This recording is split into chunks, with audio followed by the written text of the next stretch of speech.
Hold on just a second. I don't know like what, I'm trying to figure out what she asked that we already, okay. Alright, I just wanted to know if you could give us a brief history of the organization, like maybe how it's changed since, I guess, since you've been working here.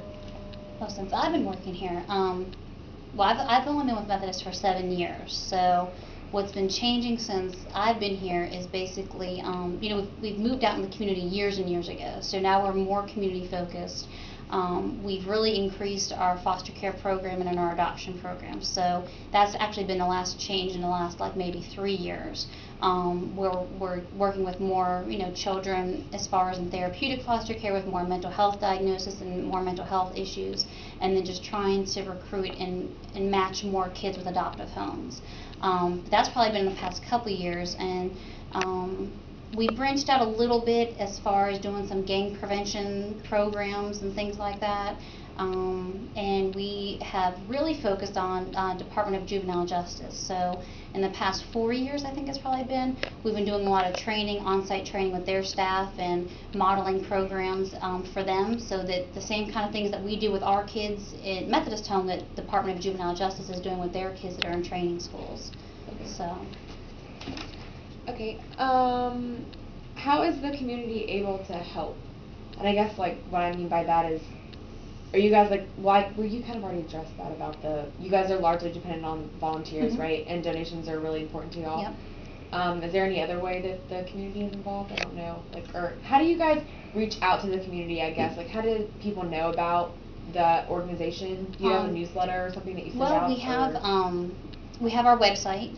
And on our website gives all of our information about all of our different programs, and people are able to access that and see what we do.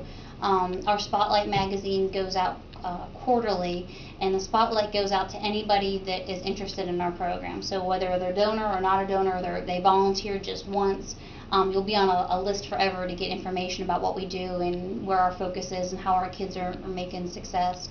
In addition, we attend provider meetings, you know, whether it's in foster care or it's in juvenile justice, wherever we need to be, we're always meeting with people that do what we do. And so basically that's how that gets out. And our program relations, you know, they do a lot. They're in the communities all the time. They're in churches like weekly, and they're meeting with women's groups, and they're attending church services. And Bruce Stanley, he's constantly in different United Methodist churches, and he's preaching and things like that. So that's kind of how we recruit people through that. Okay.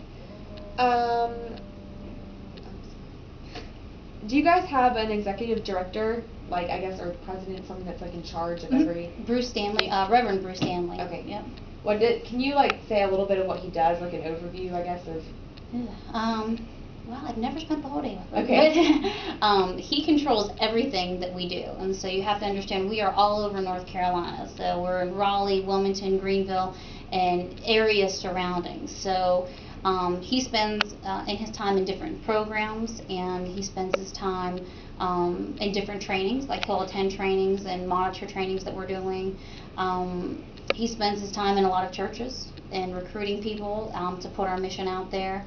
And then with development, he spends some time with development, figuring out, you know, where we need to be fundraising and whatnot. But on the broad scale, that's what basically he's doing. On a day-to-day schedule, I really couldn't tell you. Okay. I don't know what he does day-to-day, but he's always meeting with donors and volunteers and things like that. Okay.